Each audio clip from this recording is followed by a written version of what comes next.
Good morning, my Teaserking family. How is everybody? One day to the next. I hit the LA game on Thursday. I lose the Alabama game Friday. Yesterday, I go 1, 2, 3. No, 1, 2. I go 4-0 yesterday. So, sometimes you question your methods, and then when they go 4-0, you don't question them anymore. That's the way life is. Even though it's a good method, it works. When it loses, it's like, what happened?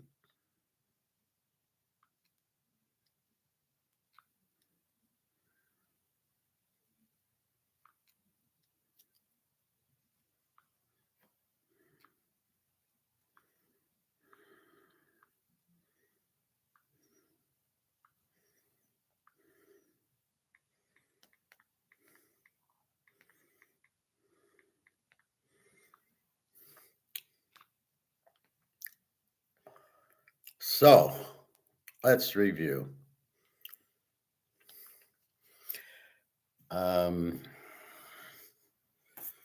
Let's do the pros first because they're on. It's 11. We got till 1. So let's review the line. Let's review the games. So my lock yesterday was Philadelphia even, -0.5.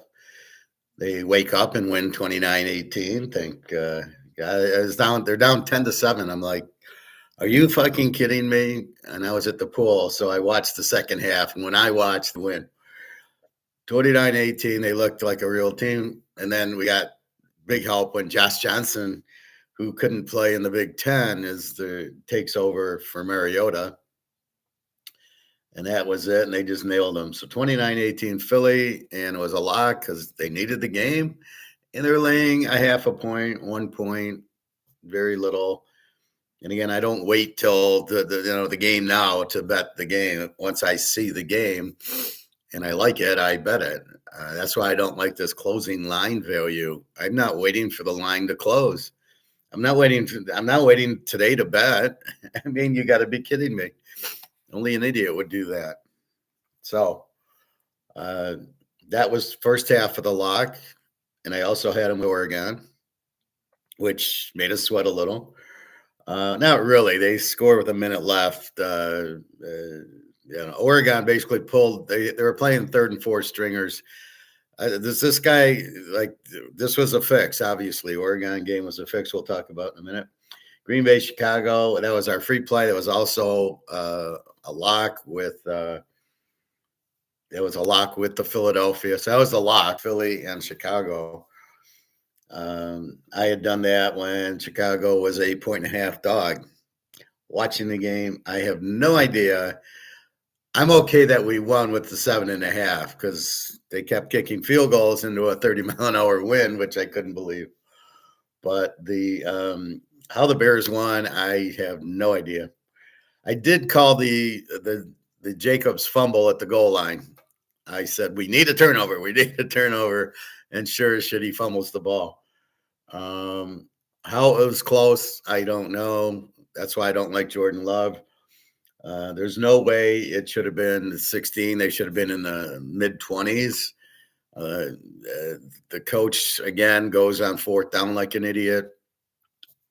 And then, had I kicked that field goal, we would have won. So, again, the coach burns himself. The Bears, Caleb looks terrible, and then at the end he makes a couple of lucky passes that they catch, and then the touchdown. It was a great pass on the touchdown. Let's give him credit for that. Do I trust Caleb? Absolutely not, but I certainly don't trust Jordan Love. Chicago, I thought, kind of killed themselves with the zone defense. I mean, Green Bay had guys wide open, and then they'd get into the red zone, and then Jordan Love would fuck up. Only one touchdown. You've got to be kidding. And again, you don't go 0-0, kick the field goal. It's cold out. It's for the title. Kick the field goal. The Bears, give them credit. They were down 16-6, and I'm crying because I got 7.5, and I get the field goal. with a minute and a half left, and it's 16-9. I go, great. Now I'll just kick the ball off, take 3 knees, and let's end the game. And they'll lose 16-9. And they get the onside kick. Oh my God! They're going to probably fire that special teams coordinator. The Rams fired their special teams coordinator. He gave up 3 2-point conversions. To me, the lateral was a bullshit call. It was an incomplete pass. He did not throw it backwards. He threw it even with the line. The intent was a pass. It was incomplete. You cannot give them 2 points as if it's a fumble and it happens to go into the end zone and the guy's just picking it up to hand it to the ref and say, none of the Ram players thought it was a live ball, and it definitely was an incomplete pass. So I don't care what anybody says it's a backward pass. It was not a backward pass. They never really showed that good angle. There was an angle. He threw the ball even with the line. He did not throw it backwards. Backwards got to be backwards, not even with the line. And the guy deflects it in the end zone. You cannot give them 2 points. That was a bullshit call, terrible call, worst roughing I've ever seen in my life. Again, the refs, these announcers will try to say, the refs made the right call, trying to make it like the refs are okay. The refs suck. Terrible. And the start of the Bears game, all these penalties on the Bears. Roughing the passer on the first one, Love, that was a joke. What do you want the guy to do? He's supposed to tackle Love. These guys are pretty elusive, so you really got to, tickle him. So he goes after him and he tackles him. What do you want him to do? Anyway, Prophet, good morning. The Bears. Well, if you would have teased it, you didn't get lucky. I don't know if you're doing teasers or not, but you should. Teasers are the way to go because I had the game won getting 7.5 when they made it 16-9. I didn't need the miracle onside kick. But anyway, I knew the Bears would win. It's a funny feeling, but I knew they would win, even though they shouldn't have. Green Bay outplayed them. And, just hard to believe it. So the Bears looks like they'll win the NFC Central. Green Bay has a 2-game lead on the Lions, so they just got to win one of the next 2. And then the Lions play the Bears the last week. I don't know. There's no wild card. It's either you beat Green Bay out or you lose. You can't win the division because now the Bears have 11 wins and you got 8. And at best, you get 11. I don't know who wins the tiebreaker, but the Bears aren't going to lose the last 2 games. The Bears will beat the Lions. The Lions beat them 51-10, and this is where the coach doesn't have a brain in his head, Campbell of the Lions. You do not, if you got to play a team twice, you do not rub it in their face like he did. Okay, now they're going to go to Chicago, and it's going to be cold, and Jared Goff's going to cry because it'll be 0 degrees out, and he'll fold up and choke like he always does. And the Bears are just going to run it down the Lions' throats now that they have a running game. Hopefully they get the receivers back. They kept using that as an excuse. Well, Romaduzzi's not playing. Romaduzzi sucks. It was the other guy who couldn't catch, hit him right in the hands. I thought the play calling was terrible by the Bears. I don't know who their offense. Well, their offense is Ben Johnson. Maybe the Packers. I don't know. Somebody. Philadelphia's play calling was sucked. Somebody. It was like they're running this trick play. No, the Bears. They ran the trick play at the 1 yard. It was 4th and 1 at the 2 or the 3. What are you doing? Just give the ball to the running back and they can't stop him and let him get his yard. Why would you do a trick play? We're going to hike it back. Obviously, that was going to be a pass. What are you doing? You don't have Micah Parsons. Run the fucking ball on 4th and 1 if you're going to go for it. Should you have went for it? You should have kicked the field goal. It was early in the game. Maybe you run it, but you need points. You should have definitely kicked the field goal there. Anyway, so just bad coaching. Greg and John, good morning. So that's the key to it. I find You've got to understand the situation. It's like gold and silver. Why do we buy it? Because there's inflation. Because the dollar's worthless and they're monopolies. They can't be printed. Very simple. We understand why we're doing it. You've got to understand your surroundings and the situation in the game. You got fourth and one from the, let's say, the three, I think. Just hand the ball off and let the guy run to the weak spot, which you should know. Otherwise, you shouldn't be calling a fourth down. You should be kicking a field goal. The fuck are you doing? So it's just stupid coaching. What was that play? He hikes it over the guy's head because the center is standing there. You have to make it, but the guy standing over center was a tell.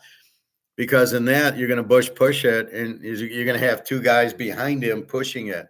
So what was the point of the tight end standing over the center and a guy 10 yards back? Is that normal? No. What are you doing? You can't. You've got to run the same system and confuse them. Two tight ends, and you're going to run the ball and a wide receiver, your normal fourth down play. Then you can dipsy doodle with it, but you can't. With your lineup of the guy 10 yards back, it didn't fool anybody. In fact, you fooled yourself. So again, and yet they still won. But I think their strategy of letting Green Bay just throw the ball, play in the soft zone, I thought was ridiculous. They didn't put pressure on Love, and he's eating you alive. The problem is you're keeping your defense on the field too long, and you don't have the ball. You're not running the ball down their throat, tiring out their defense. So you're basically giving them 8-9 minute drives. Your defense is exhausted and their defense is rested. It's a stupid game plan. I get that they had trouble in the first game with Green Bay, but I think you pressure Love. I don't think you sit there and rush 4 and play a soft zone. I don't understand the soft zones. The receivers never match up. How are you going to get turnovers? It's just stupid. My opinion. Nobody with soft zones win anything. So the Bears won. Now that's why I took them plus the 1.5. Now when it went Chicago -1, had that been the opening line, I don't know what I would have done because Micah Parsons is out. But it got cold there and windy, so I would have played the game under, but I missed the cold and windy. That was a better lock than the Bears in 7.5. As you can see at 38. How the total was 46.5 in that game. I looked, it didn't move. It's like it was cold and windy, which I thought it would be because it's cold and windy here. So anyway, Philly clinches. That takes us to Dallas today. They don't need the game. And that's going to take us to our free pick today. Merry Christmas. I'm going to give you San Diego +2. It's +2, Dallas -2. We're going to go San Diego +8. Free pick because Dallas has nothing to play for. San Diego must win to keep the wild card and keep pace with Denver. So that's your free play. Go San Diego. Dallas, San Diego with the killer defense. Yeah, they got problems with the tackles, but they're still winning. They won at KC, and I think it'll be a similar game. I don't see Dallas blowing out San Diego. I mean, they must win. So I did add that play yesterday when Philadelphia won. The line was still 2.5. So I then played to San Diego. Again, there's no incentive for Dallas. They'll try, but they're playing a good San Diego team who needs the game. It's an even game. It's a tease the dog game. So go San Diego, free pick. We'll go through the playoffs and really Phillies clinch. The Bears now with I think a 2-game lead over Green Bay and a 3-game lead over the Lions. I think they need one win or one loss by somebody. Detroit now in a must win. They're going to try to catch Green Bay now, who beat them twice.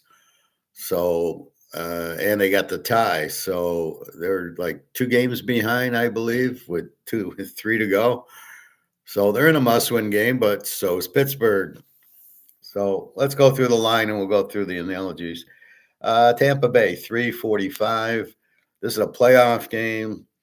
I just think Tampa's the better team. It's kind of a free teaser because you just don't want to lay 3. I'll be shocked if Carolina wins this game to a point, but how did Carolina beat the Rams is a couple of turnovers. So we'll see what Baker does. But he's got Evans back. I think Godwin's back. I think I don't think they're going to lose with those guys. Bears got really lucky. The Bears should have lost, but we don't care if they win. We had 7.5, so that wasn't lucky. If anything, the Packers are just stupid. The Packers should have won the game. Now, as far as 7.5,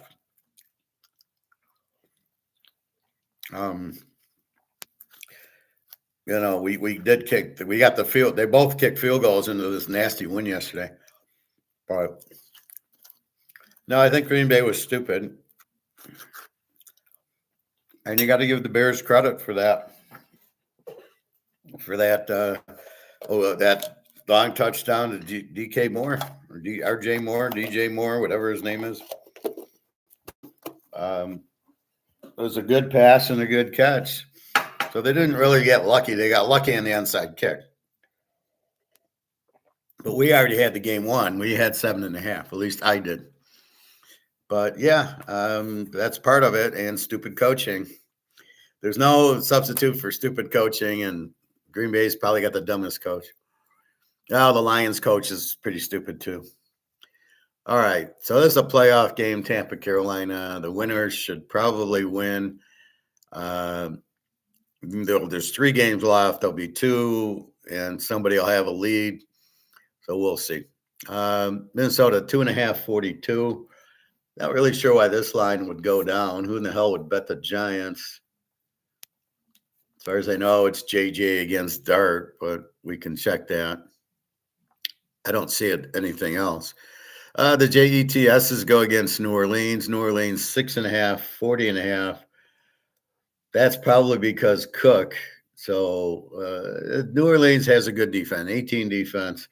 The JETSs with the 32 defense. And you're going with Cook against Shaw. I mean, Cook, we don't know. He played well at Missouri. I didn't think he was bad.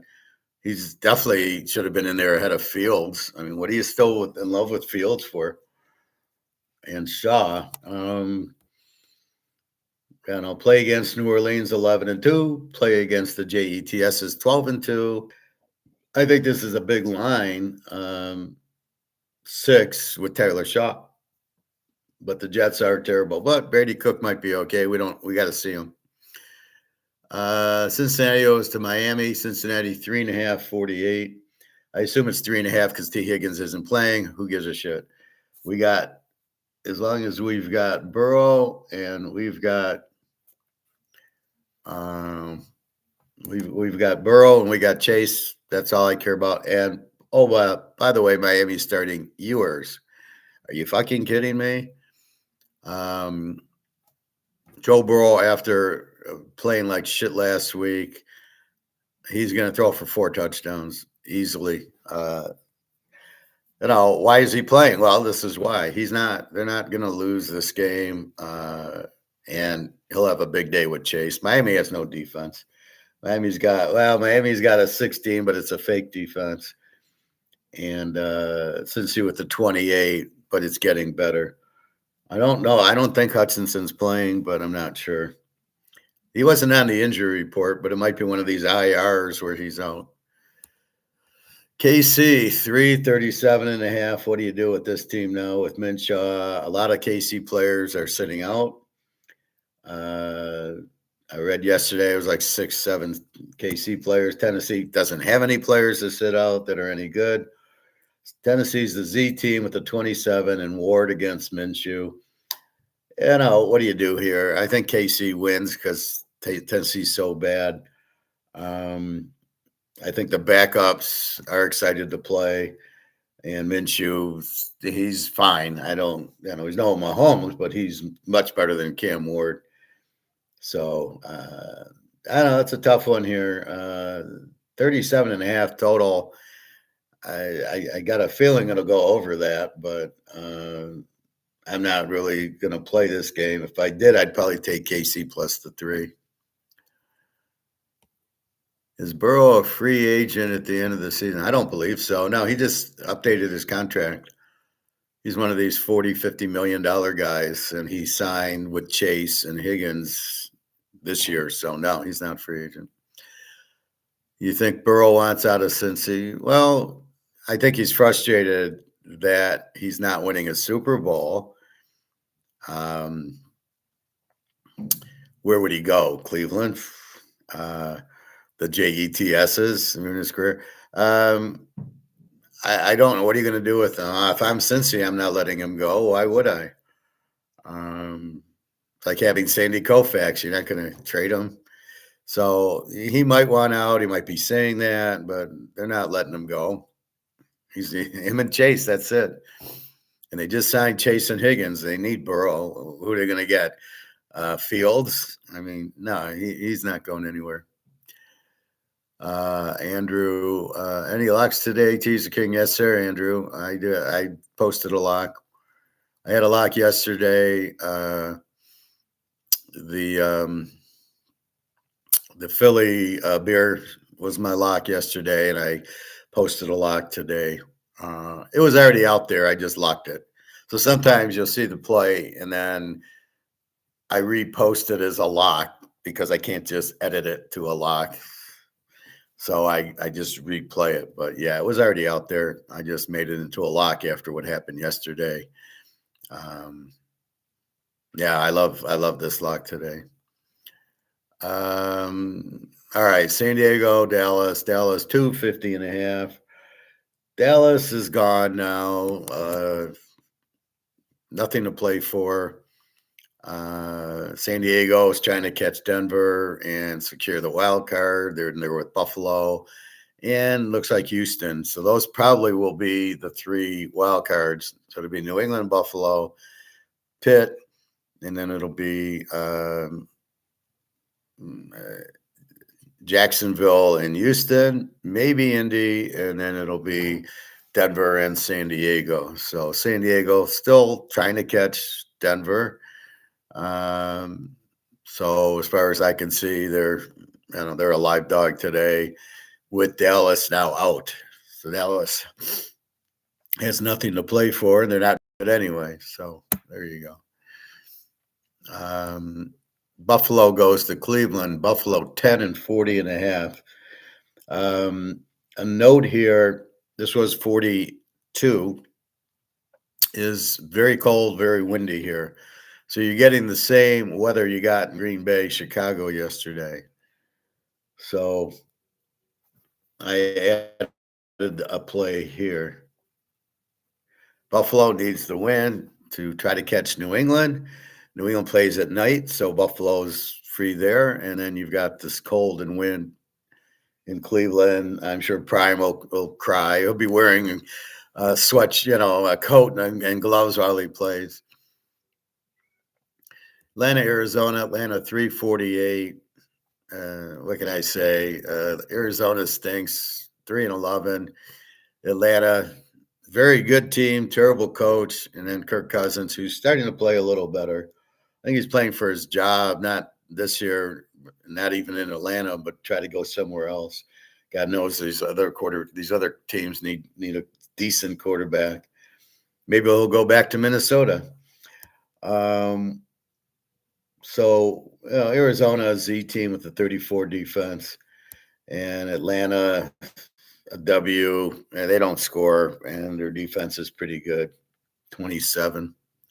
Jacksonville, Denver, game of the day. Denver 347. I do like this game. At first, I like Jacksonville as the dog. I don't like Jacksonville as the dog. When I go into who did they play? They lost to Seattle. They lost to the Niners. They lost to the Rams. They lost to Houston. So the big games they played, they lost, beating Tennessee and maybe a one Indy win or something, and then the JETSs and Miami. So yeah, they beat a lot of weak teams. They did beat San Diego. They pounded them pretty good at home, but this is Mile High, 50 and sunny, so no weather. Denver's incentive clinched the 1 seed with the win. They'll be 13 and 2. Well, maybe clinch the division. I don't know if they clinched the 1 seed, but they definitely would clinch the division over San Diego. They got San Diego next week. So look for Denver to play. Like I said, Jacksonville in a big game hasn't shown up yet. Denver 30 and 2 in a teaser, 14 and 0 in a teaser this year. Enough said. Oakland, Houston 14 and 39. Oakland, the Z team, as we know, 29 defense. Houston, an A team, playing great, 16 defense. Stroud. And by the way, Houston is 14 and 0 this year in a teaser, 30 and 3 the last 2 years.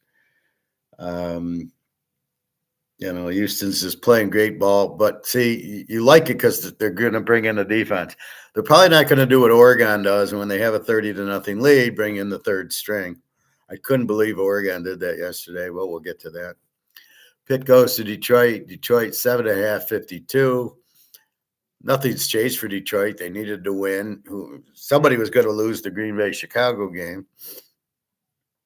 So as it turns out, now they're 3 games back of the Bears, but they're 2 games back of Green Bay because of the tie, and Green Bay beat them twice. So if they tie, they're in trouble. So it's a must win for Detroit, but Pittsburgh's got a must win also. They got a game late on Baltimore, who's going to play at night. So it's a strong game for both. I have played this game. New England at Baltimore. Baltimore 348.5. The better team's the dog here. New England 11 and 3. They did beat Buffalo. Oh, who did they beat? No, but who did Baltimore? They lost all the games against the teams they played that were any. They lost to Pitt. They lost to Kansas City. They lost to the Lions. They're not very good. Lamar's not very good. The weather should be okay. We're going to look at that. I just think New England brings the defense, and we like Vrabel, and Drake May will light up Baltimore. I wouldn't be surprised if New England wins. I think they're a very live dog here.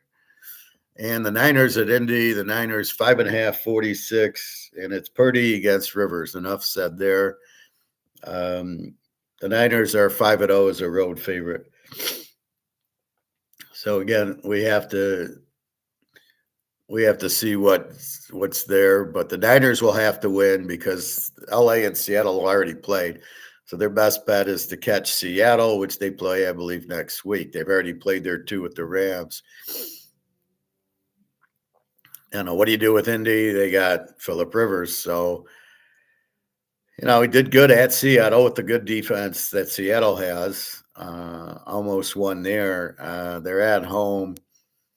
They're going to have a tough time. I mean, McCaffrey, Purdy's playing good. I think Jennings looks good. Kittle, their defense is getting better.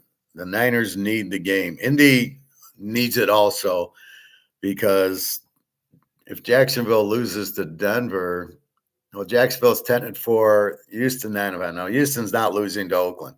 So they're going to be 10-5. Jacksonville probably goes to 10-5. And then we got Indy at 8-6, can get to 11-6. So they got to pray because I don't think they can win the division. They got to catch the other team as the wild card. So this is like the third wild card. But again, it's Phillip Rivers. Frisco will be all over him. They'll blitz him. I don't really give Indy much of a chance in an even game, but it's Monday night. All right, let's look at any new injuries. We went through it yesterday. I doubt. Let's look at the injury tracker.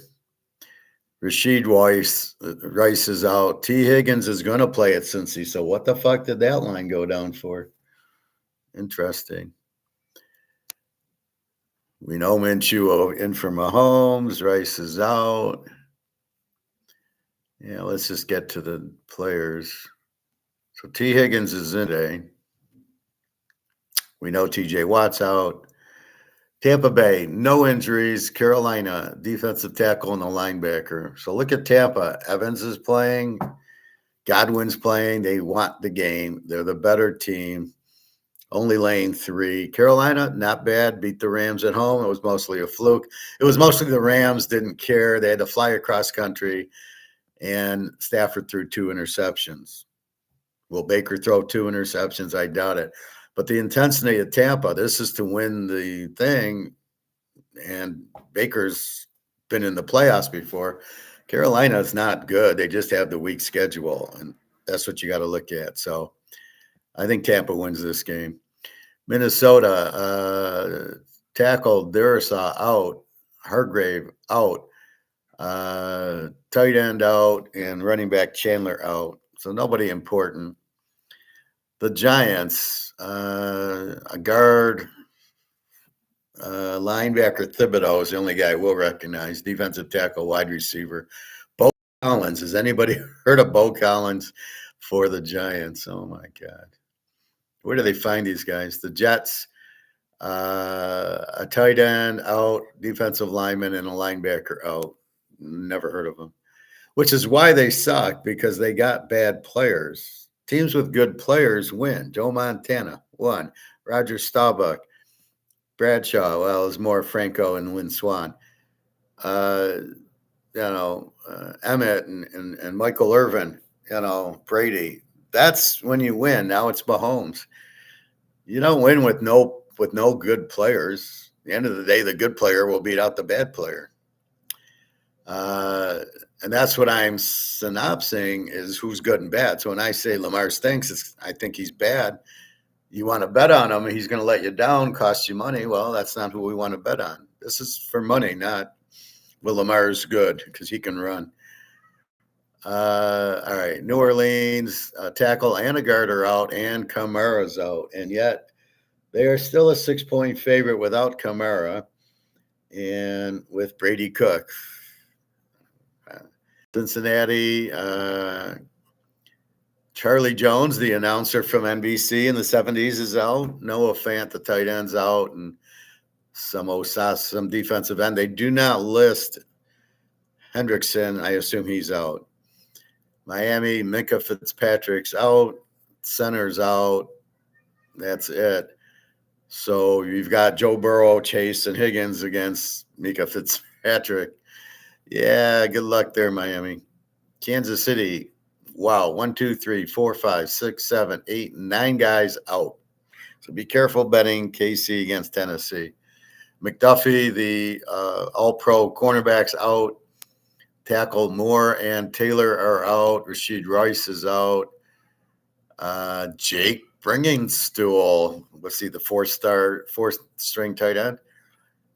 Johnson, a cornerback, and another defensive tackle are out. So walk gently through Kansas City today. 10 guys out. Now, I don't think they're all starters, but a few are. And the most important that they don't list, Mahomes is out. Tennessee, 2 linebackers are out. Some wide receiver we never heard of. A third linebacker's out. So you got 3 linebackers out. You got Minshew. I still think KC wins, even though, because a lot of these guys we never heard of. Who cares? Rashad Rice, I don't care. You go out and play, and I'm sure Andy Reid's going to try to win the game. And I know Spagnuolo will. So it's still Tennessee who still sucks. Cam Ward is better when he plays. He stinks. All right, San Diego, wide receiver Davis out and Mickens out. Now we know the tackles have been out. Herbert's playing with a broken hand. We know the one running back came back from North Carolina. The other one, the Ohio State guy's out. They beat KC last week in a must-win game. KC had to have it. So pretty much the same team for San Diego. Dallas, tackle out and a cornerback out. 3 other cornerbacks are questionable, and you're going against San Diego. I just think San Diego's defense lays it, and we got a live dog. That's my point there. Let me give us a score here. San Diego 27 and Dallas 24. How does that sound? Be about right. 50-point game, roughly. Totals 49. Yeah, pretty close.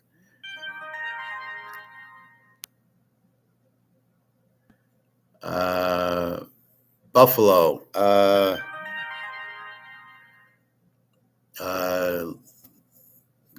Tackle, offensive tackle out, defensive tackle out, and another defensive tackle. I think Jordan Phillips. I think we heard of him, and that's it. Has the left tackle been out? I don't know. And a little, but they're playing Cleveland in the cold, in the wind. We'll go through that. Cleveland, 6 guys out. Well, 5 guys. Conklin, the tackle from Michigan State's out. Najano, Giacono, whatever his name is. The tight end's out. Dylan Sampson, the running back from Tennessee, who I like, is out. Cornerback Ward's out. Linebacker Reed's out. So, Cleveland's starting to pack it in. Buffalo has to win the game. They want to catch New England to win the division. Atlanta, a cornerback and a wide receiver we've never heard of are out. Arizona, 5 guys out. Offensive tackle, 2 corners, a guard, and a safety. So they got a guard and a tackle out, 2 corners and a safety out, and you got Kirk Cousins here. 3 and 40 something, 47, I think. Atlanta might be a good play. Jacksonville, I don't know. Running back, defensive lineman, linebacker, never heard of any of them. Denver, a linebacker out. So we will see. Again, Denver at home and Jacksonville against a good team. Go Denver. Oakland, a tackle out. Houston, wide receiver Watson out. Defensive end Terrell out. The rest are questionable. Shazier, Christian Kirk, Woody Marks, Chubb, Stingley. I guarantee you they all play. If you're questionable and it's a big game, they have to win it, they'll play. Now, they might not stick around in the fourth quarter, but they'll take their shots and whatever else. Quentin Ewers makes first career start. That's great. Against Joe Burrow. Yeah. You'll see a pro and you'll see an amateur. Quentin Ewers sucked at Texas. What are you doing? Well, let's see what we've got. Or we're so tired of Tagliavua with all his little 5-yard passes and we'll grab a guy out of the stands to do it. Pittsburgh, Detroit. Pittsburgh. We know TJ Watt's out, a guard's out, a cornerback's out, a linebacker's out. Detroit. Both safeties are out. Kirby Joseph and Branch. Tackle. Manu's out. Taylor Decker's questionable. Their center's questionable. The guard is questionable. Their whole offensive line's questionable. Look for Pittsburgh to bring plenty of pressure if they can. That's it. New England. Linebacker out. A couple of cornerbacks are questionable. Baltimore, linebacker out. I never heard of these guys. Awuzie, the cornerback's doubtful. Kyle Hamilton's questionable. The Niners, Ricky Pearsall's out, and Ronaldo Green's out, a cornerback we never heard of. We got 4 out for Indy. Sauce Gardner out, Anthony Gold, wide receiver, and Daniel Scott, a safety out. So they got a safety and a cornerback out, and here comes Brock Purdy and the boys. I don't care about Ricky Pearsall. He's not very good anyway. Why they're listing Anthony Richardson, I have no idea. He was never in. All right, so that's your injuries. Let's go to our weather. I already looked at the weather. And I know it's cold and windy here, and let's see what we've got in the rest of the world. I was surprised by the wind at the Texas A&M Miami game. Played the dog in that game. That was a winner. The kid missed 4 field goals for Miami, who's usually a good kicker. So that was surprising. I got 7.5, so I kept going, just kick a field goal and make it 6-3, and it's a winner, even if they score 2 touchdowns, which they didn't score anything. I'll tell you that Miami defense looked good, and I'm telling you, Reed, the quarterback for A&M, looks like shit. The more I watch him, he runs a lot. Who does he remind you of? He runs a lot but can't throw the ball. Oh, Lamar? Baltimore will probably draft him, right? All right, Philly 29-18. It's got the Bears 16-16. The game's over 22-16. All right, Buffalo, Cleveland. And I'm going into the detail here. Kickoff 27 degrees, feels like 14. Oh, so it's a wind chill. 13-mile-an-hour winds. Second quarter, it's 15 with 12-mile-an-hour winds. The third quarter, 15 with 12-mile-an-hour winds. And the fourth quarter, 17 with 13-mile-an-hour winds. It's clear, so there's no snow or rain. You do have wind about 13 miles an hour. I don't think it'll hit Josh Allen because he can run. Prime Jr. will be crying. So again, here's, pretty much a 17, 18-degree day. Shouldn't be a big deal for these teams. Will the wind be a big deal? 15 miles an hour. Well, we saw it in Chicago off of Lake Michigan. This is off of Lake Erie. Could be a little bit of a problem. And Prime will go crying home. LA, Dallas, San Diego, Dallas in the Dome. KC, Tennessee, 51, 9-mile-an-hour winds. We don't care. And partly cloudy. New Orleans in the Dome. Minnesota at the Giants, 38 and clear with 15-mile-an-hour winds. So this could go under with the winds in New York, and 2 teams with no quarterback. Tampa Bay goes to Carolina, 59 and clear, 7 miles, no weather to worry about. Cincinnati, Miami, 80 degrees, light wind, not a problem. Jacksonville, Denver, 60 degrees, partly cloudy, no wind, no weather to worry about. Atlanta, Arizona in a dome. Pitt, Detroit in a dome. Oakland at Houston in a dome. New England at Baltimore. This will be our last game to check. 33, feels like 25, 9-mile-an-hour wind. So it's actually pretty mild here. 23 and 8 in the second quarter. Then in the third quarter, it starts getting cold. 18 and 7, 18 and 6 the last 2 quarters. Not bad. New England's northern. Starts off pretty good. Lamar doesn't like the cold weather. He's from Florida. I think New England's a very live dog here. San Diego, Indy in a dome. So that's your weather. The only real weather is Buffalo and Cleveland to kind of, and then New England, Baltimore, but that both teams, good defenses. They both cold weather teams. It's not like Tampa's going to Cleveland or Tampa's going to Baltimore. All right. So that's the pros. Free play San Diego. Dallas is eliminated. San Diego needs the game. They're still trying to chase Denver. They're going to come in strong. We will see. Although they do have Harbaugh, which is a problem.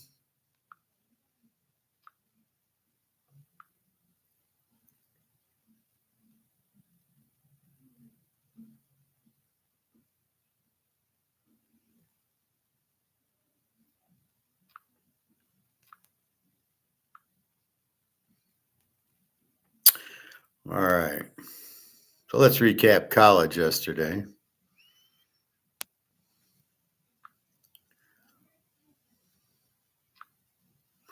And let's look ahead in college.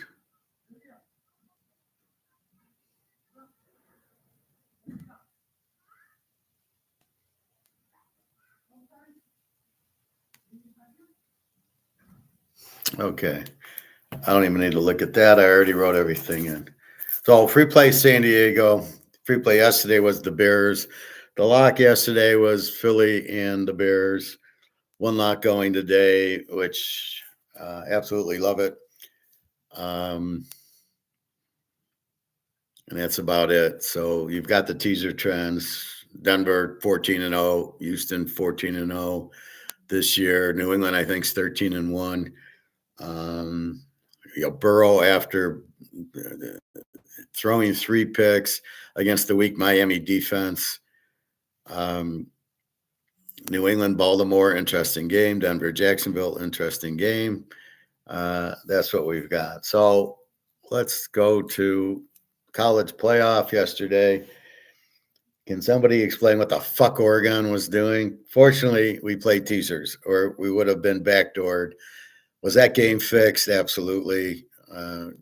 You're in a playoff game, and what happened was they're killing him, right? And they go to the third string defense and lets James Madison back into it. And then they go and they stop really trying. I think Dante Moore is on the field, but they're really not doing anything.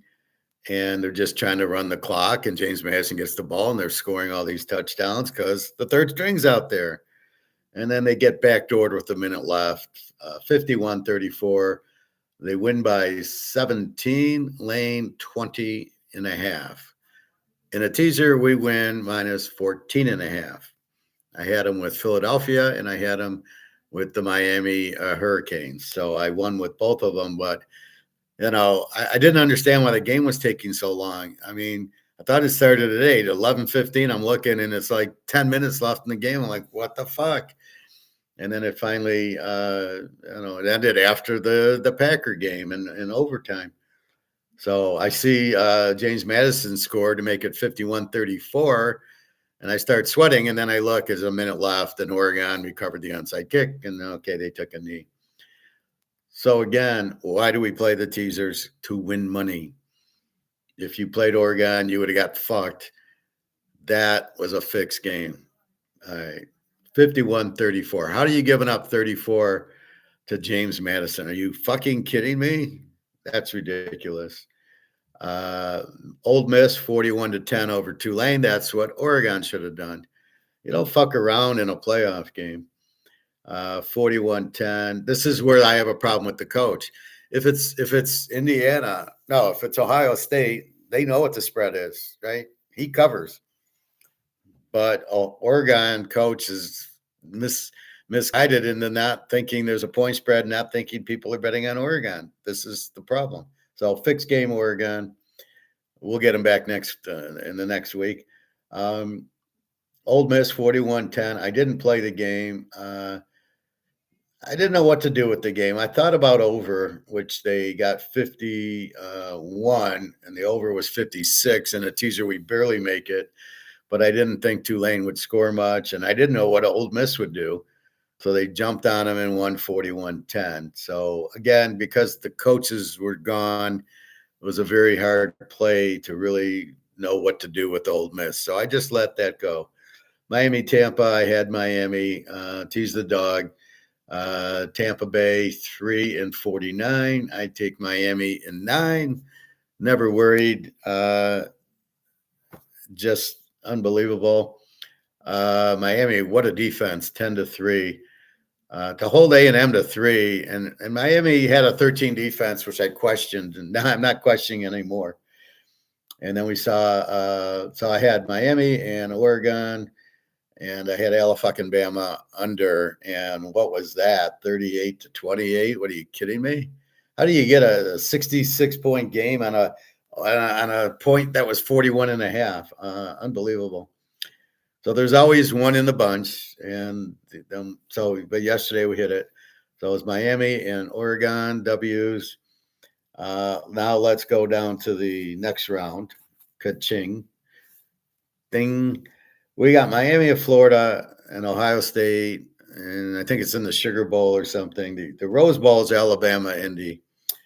Ohio State is 10-42 in this game. Ohio State with an 8 defense, and we'll give Miami a 12 defense now. Um, Miami's defense looked great. They got some studs that should go in the first round. There's a lot of good defensive players. Miami, Ohio State, Texas Tech. Um, I don't know what to do here because Miami, Carson backs, but Ohio State didn't show up against Indiana, and it's not at Ohio State. So we'll see what happens here. They don't have Chip Kelly calling the plays, and they don't have a senior quarterback. They got a freshman. Um, don't know. I think this is a close game. I don't buy the 10.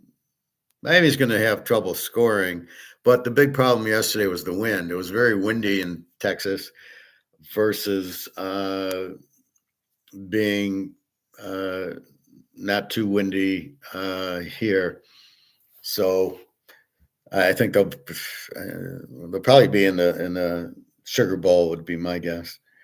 Or no, that might be Georgia, Mississippi. Not sure. Oregon, Texas Tech. So what do we got? Miami's an A team. Oregon's an A team. Alabama. I don't know if they're an A team with the 20-something defense, giving up 28 to Oklahoma. And Mississippi is an A team with the 25 defense. Alabama has I think a 21 defense. And Oregon with I'm going to give it a 16 defense with that abortion yesterday. Oregon, Texas Tech. Okay? Texas Tech is the better team by a touchdown. They are getting 1.5. The total is 52.5, I believe. I believe that's 52.5. Sometimes I write and I can't read it.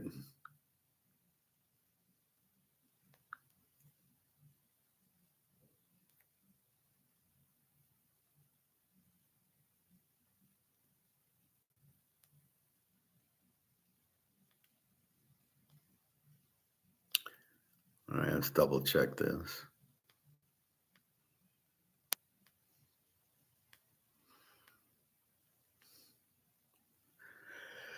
Ten and 42, 1.5, 52.5. This is 52.5. 756.5 and 748.5. All right. So you got Oregon, Texas Tech, 52.5. In what world is this game getting to 52.5? Are you kidding me? BYU is just as good as Oregon and couldn't score on them. Utah got their quarterback injured, couldn't score on them. The only way they lost Arizona State is the backup quarterback. So let's ignore that. Morton, much better quarterback than Dante Moore. That's going to be a weak spot for Oregon. You got 52.5 in the Texas Tech game against Oregon. All right. Now, Oregon might actually play their starters the whole game in this one. If he goes to the third string, that's because they're getting beat by 50 points. So, yeah, this game is all Texas Tech and very low scoring. Indiana, 748.5 to Alabama. I don't know which Alabama team's showing up. I didn't know which team showed up for Oklahoma. They go down 17-0, get a pick six. Are you going to get a pick six from Indiana? Probably not. Indiana's going to run it down your throat. Can you stop them? I don't know. Oklahoma, if they had a quarterback and they had a coach, they should have won. You're up 17-0 at home in a playoff game. You should not be losing it. You shouldn't be throwing pick sixes. You've got to know your team. You've got to keep the ball. Let Mateer run. He can't throw. Indiana, Mendoza, okay. They did beat Ohio State. I think this will be a very close game. I don't know if I want Alabama in 13 or Indy -1 yet. I got to read inside the lines. Alabama, don't forget, did get their ass kicked by Georgia and barely beat Auburn. And there's a lot of games they barely won, and this is in the Rose Bowl. Indy with a 10 defense, Alabama with a 21. I think Indiana wins this game. I don't, Alabama shouldn't be there. Yeah, they beat Oklahoma, who shouldn't have been there either. And then Georgia, Old Mississippi. This is a tough game here. Old Miss, an 18 with a 25 defense. They're not at home and they're not playing Tulane. Georgia, a B team with a 15 defense, who's turning on the defense. Now they held, as we know, Alabama. They should never have beat Tennessee. The guy missed the kick. They did beat Old Miss earlier, 45-38 or something. It's a very high scoring game. I think Georgia's defense is a little bit better. This will probably be in the Sugar Bowl, and I would think this is Sugar Bowl. Alabama, Indy is there. Let's see if it gives us. Not that it really matters. Yeah, Georgia misses Sugar Bowl. Alabama's Rose Bowl. Oregon, Texas Tech, and the Orange Bowl. That makes no sense. Why isn't it a Jerry World? And yeah, Miami, Ohio State at the Cotton Bowl. Miami, Ohio State should be in the Orange Bowl, and Oregon, Texas Tech should be in the Cotton Bowl. All right. Like this cracks me up. These should not be in these bowl games. This is a playoff. Go do them somewhere else. The Orange Bowl should have its own game. This is the problem. What they've screwed. It should be the Big 12 champ against the Florida, Miami team who's good. So that should be Miami should be playing Texas Tech in an Orange Bowl. I mean, that would make sense. And Miami and Ohio State in the Sugar Bowl, in the Cotton Bowl makes no sense. So Old Mississippi, Georgia. Georgia's going to play defense. And now here's where the coach makes the difference. Without Lane Kiffin, what do you got here? So that's what we've got to see. I got to study this one. Old Miss 25 defense. Georgia is starting to play Georgia defense again. 56.5. What do I do with this? I have a hard time going over in a Georgia game, and you understand why. So not quite clear. Anyway, Texas Tech's the only one with a misaligned. Texas Tech should be a 7-point favorite because it's not at Oregon, and as embarrassing as Oregon was fixing the game yesterday. Fortunately, I still won because I had the teaser, but a lot of people got their ass kicked because they go to the third string in the fourth quarter with a 35-point lead and they blow it. Unbelievable. So Indy, Alabama, I think Indy, Ole Miss, and Georgia. I think Georgia wins. Ohio State, Miami. That's going to be a war. And Oregon, Texas Tech, easy. They haven't seen a defense like that, Oregon. They did not play Ohio State. They did play Indiana and got 20, but 7 of it was a pick six. So they only got 13 on Indiana at Oregon. So, yeah, like Texas Tech. Texas Tech, I think, will win it all. They're the best team overall. Otherwise, I'm seeing a lot of line movements. Utah State 1.5, and then it went down to, I think, 49 from 52. I'm seeing 3-4 point line movements on the totals. Western Kentucky went to 2.5, 57 against Southern Miss, who was 55. Vegas in Ohio. Vegas went up to 6.5, 65. It went up 6 points. Cal Hawaii, now Hawaii's favored, and 52.5 by 1.5. Northwestern 12.5, 43 to Central. We got Minnesota 3 went up to 47 against New Mexico. Florida International UTSA. UTSA went from 10 to 6 and total is 60. And Pitt, East Carolina, Pitt went from 6-10. The total went from 59 to 56. So is the East Car quarterback not playing, which is hard to believe an East Carolina quarterback in a game like this would sit it out.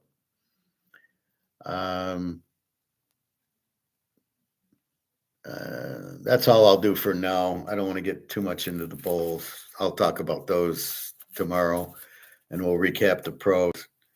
So again, teams needing the games. Philadelphia, they got it. The Green Bay Chicago game, a playoff. We took the dog. Tampa Carolina playoff game.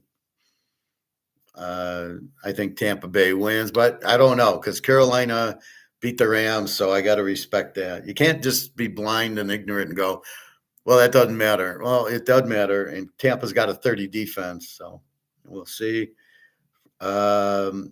San Diego, Dallas. Dallas is out. San Diego needs the game. Buffalo, Cleveland. Buffalo's trying to catch New England. They're pretty much in as a wild card, but they still need this game to ensure that. Jacksonville, Denver. Denver wants to clinch. They're the number 1 seed. Jacksonville is on top of their division. They're a game up on Houston, so they need the game and they don't. If they lose, they're still okay. But it's not like Tampa and Carolina is a must win.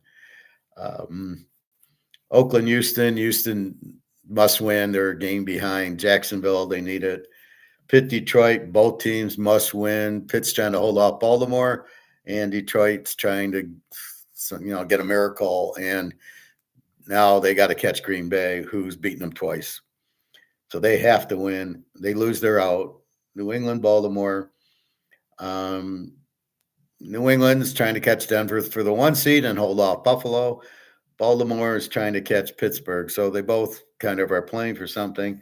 The Niners in a must win if they want to be the 1 seed or even win the division. With the win their game back, they get Seattle next week. So they must win it. Indy must win it because they've got they're out of the playoffs now. They got to catch Houston, which is not going to happen, or Jacksonville, which could happen for the last wild card. So again, it's New England, Buffalo, winner wild card, Pittsburgh, and then it's Jacksonville, Houston, Indy, 1 wild card, 1 winner. And then you've got Denver and San Diego. Denver probably wins the division. San Diego gets the wild card. So pretty much San Diego, Buffalo have the wild cards. New England, Denver have the division. Pittsburgh, we'll see what they do today. They have to win also. They're a game up on Baltimore. It's not like, oh, Detroit needs it, so we're going to lay down. No, not with Aaron Rodgers. People are really discounting Aaron Rodgers. Like, he eats up Detroit from Green Bay's days. And that's what you have. And then Houston's on fire, and Jacksonville's got a tough one. So probably that's your third wild card, Jacksonville, Houston, in either order. And like I said, Denver, San Diego. So you're pretty much set with it's just who's going to win the division, and the other's the wild card. You're pretty much set. It's Indiana is the only one that can they're not going to catch Houston, maybe catches Jacksonville. And that's the AFC. The NFC, Philly's in. Chicago's pretty much in. Green Bay, wild card. Tampa, Carolina winner probably wins the South, no wild card. And then the Rams, Seattle, and San Francisco. Whoever wins, the other 2 are wild cards. So you got 1 wild card. It ain't going to be Dallas, and it looks like it's Green. It's not going to be Carolina. So it looks like it's Green Bay if they can hang on. So we'll see. They had a lot of injuries yesterday. Bears were hitting them. It's the worst ref game I've ever seen. All these bad calls, roughing the passer. Give me a freaking break. Well, he landed on it. How do you want him to tackle the guy? Or do you not want to tackle him? Should we just 2-hand touch him? Malik Willis, what the hell was that? He was running all these college options. Is he a college quarterback? So I didn't understand that. I would have laid him out pretty good too. You want to run that college shit? Here, we're going to tackle you because now you're a running back and we can land on you, which they did. The Bears, Caleb, yeah, Romo Doozy didn't play. Who cares? That wasn't the reason. The other guy, effortless, dropped the ball right in his hands. Uh, the Bears, incredible with the defense, not letting them score, but it was a terrible game plan. It won, but it shouldn't have won. You got lucky with the fumble at the goal line by Jacobs, and then um, you got the turnover with Willis fumbling the ball in overtime. Um, again, the coach not understanding what he had, should have punted the ball inside the 5, hold them, and then get the ball back. But the coach is too stupid. He doesn't understand. He's got Willis out there, not Love, and the coach got to understand his situation, and most coaches don't. Oh, it's 4th and 2. I'm going to go for it because analytics says it. They're letting analytics run their game plan instead of themselves running the game plan. What was I listening to?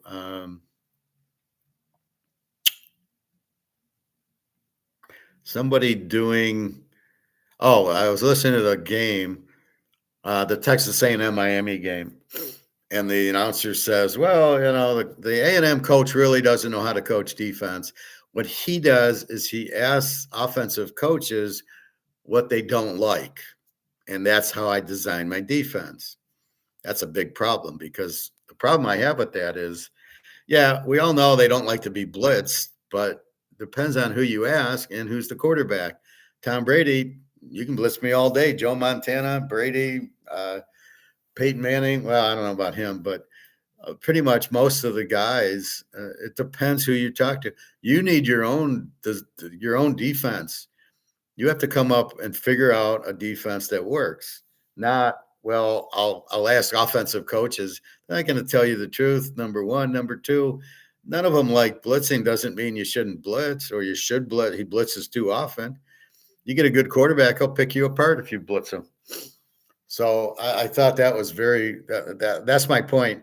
It's like what we do in gold and silver.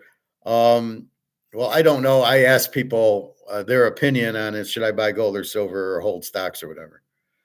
That's not how you gotta. I taught myself how to pick football games since I was 10 years old. I taught myself, I got a master's in economics and finance where I learned what Austrian economics is and what's going on, and the money's worthless and buy gold and silver. So I know it. I can teach it because I know it. I learned it. Not, well, I listened to other people and just, you've got to learn it yourself. And that's what I always get to you. Profit. I had James Madison plus 20 and thought I had lost it last night. Well, that's a strange bet. I would never have made that bet as I did. I teased the 14. You're playing with fire to really do stuff like that. These are playoffs. You can't hope James Madison. You're lucky that the Oregon coach put in the 3rd string because you're getting killed. It was like 38-3 or something like that. If he keeps the 1st string out, you're getting killed. That was a bad bet. You won it. It was a bad bet. All right. Let's go here. Now I put in that.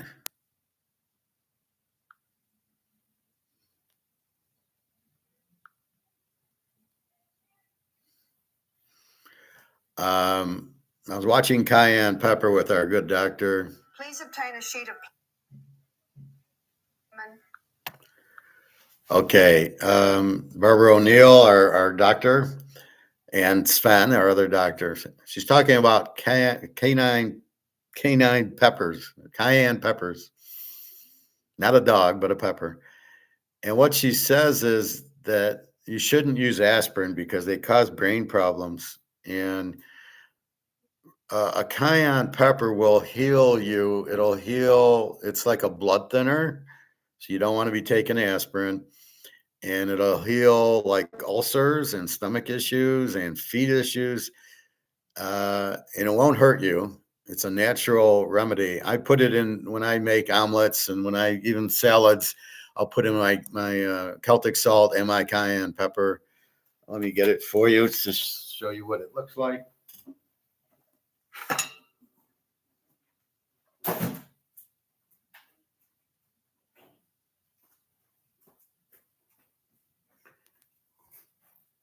So there's actually two types I use. This one here, spiced island cayenne pepper, very potent. Sometimes I put too much on and it's really hot. And then there's this crushed red pepper, which is cayenne, which is a little bit like if I want to on a steak or chicken, and I get the it's crushed red pepper. It's red pepper is what you want, and you can see the cayenne there. Just so you know, it's cayenne. The long red pepper is the cayenne. So that's what I'm taking in my not necessarily my salads because it's crunchy. It's hard. So I put this more in my salads, in my tuna. I made salmon yesterday. And sometimes I just eat it right out of the thing. If you have a stomach ache, if your foot's bothering you, any blood thinner, just take it. Just take a little bit, right? Just grab it. Do that. I don't have my water with me. And just eat it like that. If you have like any headache, stomach ache, any of that stuff, and it'll cure you very quickly. I don't put it on my gout, but I think if I eat it, it'll help my gout. But it's a natural cure. It's a natural blood thinner. And I know if you go to the doctor, take aspirin, bullshit, bullshit, bullshit. I think the doctors are trying to kill us because the remedies they give us are sucked. And this doctor gives us all the cayenne pepper, Celtic salt, castor oil, coconut oil. And look at my hair. I mean, look at all this hair I have. I know sometimes when I do that, it's hard to see, but when I do this, and it's getting pretty. I'm getting a lot of hair up there, considering, and that's just castor oil and coconut oil, and I nuke it, and then just apply it, and I put it on at night and leave it on, sleep with it, and I just showered, so it's off. I add that cayenne pepper to my spaghetti sauce all the time. Well, you want to have it every day. You want to put it in your omelets, in your steaks, in your tuna. Um, just take a finger full and have it. I do that with the cayenne, with the Celtic salt. I just take 2 or 3 little drops and I eat them and then I drink. I do that all the time. So again, it's a blood thinner.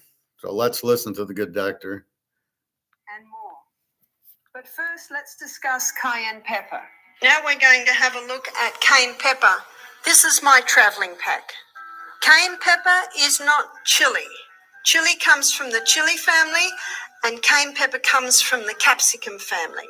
Chili is an irritant to the lining of the gastrointestinal tract. Black pepper is an irritant to the lining of the gastrointestinal tract, but cayenne pepper will heal a stomach ulcer. So, what exactly is cayenne pepper? If you're a fan of spicy foods, you're probably already familiar with it. Cayenne is a long, thin red chili pepper, part of the capsicum family, which also includes sweet bell peppers, jalapenos, poblanos, and even the super hot ghost peppers. I got to try those. Cayenne pepper is a pretty impressive herb. While it's not technically a chili, it's from the capsicum family, just like chili peppers. It's not as spicy as ghost peppers, but it still packs a punch. By the way, how would you take it? Well, a medicinal dose may be 1/4 teaspoon in a little bit of water and throw it down. Won't it burn? Well, I prefer to call it tingle. It might feel like it's burning, but it will never burn. On the Scoville heat scale, cayenne ranges between 30,000 and 50,000 Scoville heat units, while ghost peppers can soar from 855,000 to over 1 million SHU. Cayenne pepper is typically dried and pounded into a fine powder, and it has been used for ages in both culinary and medical applications. Cayenne is a common spice in Korean, Sichuan, and other Asian cuisines, as well as in Mexican, Cajun, Creole, and Southwestern American meals. If you already sprinkle it on your spaghetti, tacos, casseroles, eggs, or seafood, you're in luck. You're receiving both wonderful flavor and health benefits in one go. But it's not all about the taste. Let's talk about its medical benefits. Cayenne pepper has been used for centuries in traditional Ayurvedic and Eastern medicine to treat digestive and circulatory issues. The secret behind its magic is capsaicin, the compound that gives it its heat. Capsaicin is often found in topical creams for relieving muscle and joint pain, and it's what makes cayenne pepper so spicy. While it originally comes from Central and South America, cayenne is now grown worldwide, including in India, East Africa, Mexico, and many parts of the United States. Cayenne pepper is an excellent natural cure for blood thinning, cardiac muscle strength, arterial wall maintenance, and increased blood flow. And you know how thick blenders are? 3 bits of glass had gone on the top of her foot, and she had 3 1 centimetre long cuts on the top of her feet. And I looked at her foot and I could see little globules of fat. How deep is that? So I went and got the cayenne pepper and I sprinkled cayenne pepper in it. Doesn't it hurt? Well, it's already hurting. So it just hurts a little bit more. And then we bound it up. Well, I saw her the next day and she said, I can't believe this. She said, I would have stitched that. She said, if I'd been near a hospital, she said, I would have stitched that. But she said, this has drawn it together. She said, all the swelling has gone down. She said, it's unbelievable. When your blood flow is stimulated, your body's healing process is initiated. Because blood is the body's vital power, it must remain in motion in order to function properly. Cayenne pepper, or sea pepper, is fantastic for healing stomach ulcers and is one of the best circulatory stimulants you can find. Cayenne, unlike coffee and smoke, stimulates the blood immediately rather than the neurological system. Cayenne pepper moves blood. It's one of the best circulatory stimulants there is. It's not a nervous system stimulant like your caffeines or your tobacco. It's a blood stimulant. And when you consider that the life of the flesh is in the blood, cayenne pepper is a wonderful healer. And you can put cayenne pepper with any other herb and it'll intensify its action. Many individuals use aspirin to thin their blood, but this comes with hazards.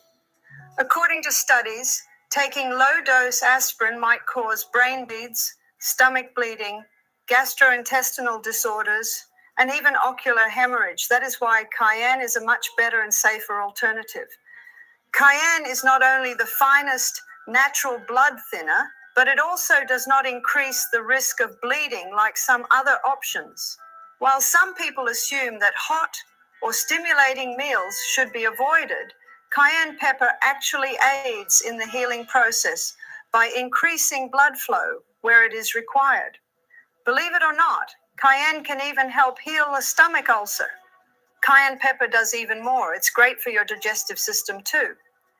Drinking a 1/4 teaspoon of cayenne in water will stimulate your gastric glands, allowing you to digest food faster. Some people may experience a minor burn in their chest, but this is just their stomach starting to work. Cayenne prompts your gastric glands to produce more juice in order to break down food properly. Cayenne is a natural technique to increase hydrochloric acid levels and enhance digestion. Cayenne pepper has significant digestive effects, and research supports this claim. The capsaicin in cayenne pepper activates the nerves in your stomach, causing it to create digestive juices, which assists digestion. Capsaicin may also help treat stomach ulcers produced by the H. pylori bacteria, according to studies. One of the most beneficial aspects of cayenne is that when consumed, for example, in cayenne pepper water, it runs into your arteries, shutting up any bleeding blood vessels and thinning your blood. It's incredible how herbs are actually created to benefit us, just as God intended when he gave herbs for our service. Cayenne pepper in particular appears to suggest, where do you want me? I'll thin this blood, and while I'm at it, seal that bleeding vessel. That cayenne pepper, when it got into the blood vessels, it thinned the blood. This is the best blood thinner. No need to warfarin, I mean rat poison. No need for aspirin. And by the way, it has been shown today that aspirin causes brain bleeds. This is very, very safe with no side effects. Now, if someone is on warfarin or aspirin and they're a little concerned, I would suggest start taking a quarter of a teaspoon 3 times a day. And most people, if they're on warfarin, they have to be tested, every few weeks or every month. And the doctor will say, your blood's getting so thin, we can reduce your medication. I've also given a lesser-known approach for treating a sore throat using cayenne pepper. Cayenne's analgesic qualities can help relieve a sore throat. It may produce an itch at first, but as that subsides, your throat will feel significantly better. Cayenne is more than just a spice. It also acts as a natural pain reliever and can aid with stomach upset. When it gets into your bloodstream, it opens the capillaries, thins the blood, and strengthens arterial walls. Just a quarter or third of a teaspoon in a small cup of water before meals can do wonders. And here's a little bonus tip. Adding any herb to cayenne pepper actually boosts and doubles its effectiveness. It's also great for treating cold feet, which can happen due to poor circulation, anemia, diabetes, or other conditions. You can also use cayenne pepper to wake up areas of the body that may be sleeping. Now, we have had a few people come to our program who've got peripheral neuropathy. That means they've lost the feeling in their feet. And this is one of the side effects of chemotherapy. So we've had a few people come who have lost the feeling in their feet. And it can also be used when people get commonly cold feet. Many people just feel numbness or nothing in their feet and end up soaking them in hot water. When you have cold feet, I strongly advise against using hot water, since it might cause harm to the tissues in your feet. The use of this medication should be avoided by anyone who suffers from cold feet. There is a possibility that the tissue could be damaged if chilly feet are placed directly into hot water. An olive oil and cayenne pepper compress is alternatively a beautiful and effective option that I have available to you. Castor oil is an alternative that you can use if you so desire. This is the way that you go about doing it. Please obtain a sheet of plastic and some kitchen paper that has been double layered. Before placing the paper on the plastic sheet, sprinkle it with olive oil and spread it out evenly. This will guarantee that the cayenne pepper adheres to the paper adequately. Avoid using an excessive amount of oil because it has the potential to spill. Applying a half teaspoon of cayenne pepper on the paper that has been greased is the next step. After placing the paper beneath your foot and wrapping it with the plastic sheet, place a sock on top of the paper to complete the process. Now, what I usually do, now you see what I've done here. I've got a piece of Glad wrap and I've got kitchen paper that's been folded over. I'm going to put a light sprinkle of oil on that, and then I'm going to sprinkle about half a teaspoon of cayenne pepper on that. And what the person does, they put their foot straight on the cayenne pepper, wrap the Glad wrap round, put it in a sock, and keep it on all night. Doing this before going to bed is recommended if you frequently have cold or numbness in your feet. It is likely that by morning you will have a little tingling sensation similar to that of pins and needles. Applying this compress every other night until you feel warmth in your feet or until you get relief from numbness is something I recommend doing. So it sounds like Reed, cayenne pepper and shampoo grows hair. Couldn't I just put the cayenne pepper on my head with my castor oil? So I'm growing here with castor oil and coconut oil. So maybe I'll put some cayenne pepper in the mix and use that. But cayenne pepper seems like it'll heal most things. It's good for ulcers. It's good for throat. It probably cures my eyes. I'll have to try that one.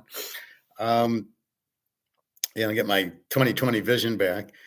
But that's the thing. You go to the doctor and ask them about cayenne pepper, and they won't say anything unless it's a decent doctor. They're gonna no take aspirin.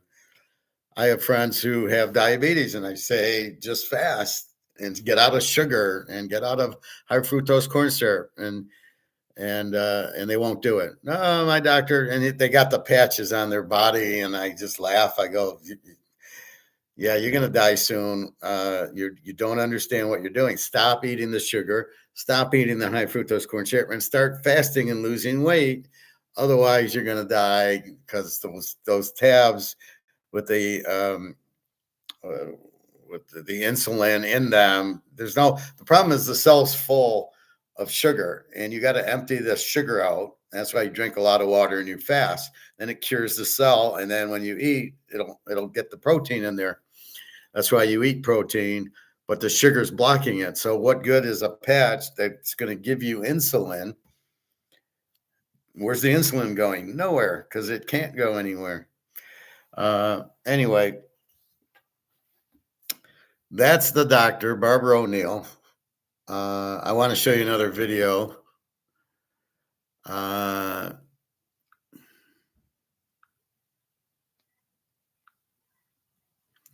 just saw Mark McGuire this morning.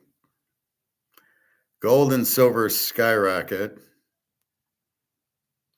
Brussels is also having riots with the farmers. So Brussels, England, France, Germany, bye-bye. They're all going broke. They're all having riots. The government is, I'm going to do a thing on why governments are so corrupt and why we need a different form.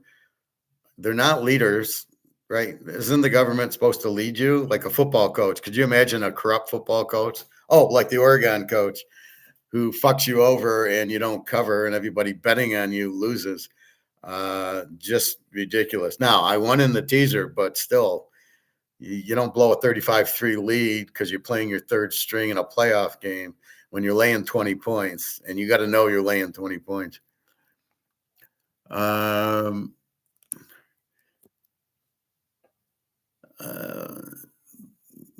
You liked it. Thanks, Eric. Jerome Jackson. Are you one of the Jackson 5? Screen Verity, Texas, to register and enjoy this excellent quality. What I don't know what you're talking about.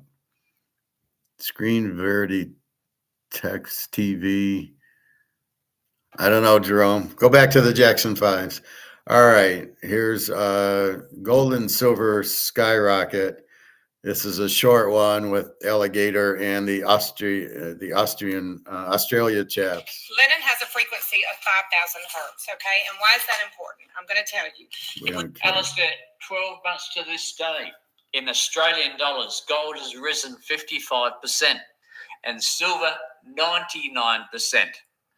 I have heard a few analysts come and suggest that they do not expect this to continue. Alistair, what do you think? What do you say? Analysts are wrong. They don't understand what's going on. Exactly. I mean, it's not so much gold rising as the purchasing power of the dollar falling. So I think that's the bit that everybody misses. You miss it too, it's Alligator. understandable that they miss it because you account in your currency, and internationally we account in dollars. So we assume that the dollar is stable and everything else is moving against it, because that's how we've got to account. That's how taxes are paid, or the basis on which taxes are paid, and so on and so forth. But the fact of the matter is that underlying this, it is the dollar's purchasing power falling. I mean, if we had, just one commodity rising, you might say that is due to that particular commodity. But when you get a whole bunch of commodities rising, then that's definitely an indication that. See, he's wrong. It's not. The gold price isn't going up because the dollar's going down. It's going up because of demand for gold and demand for silver.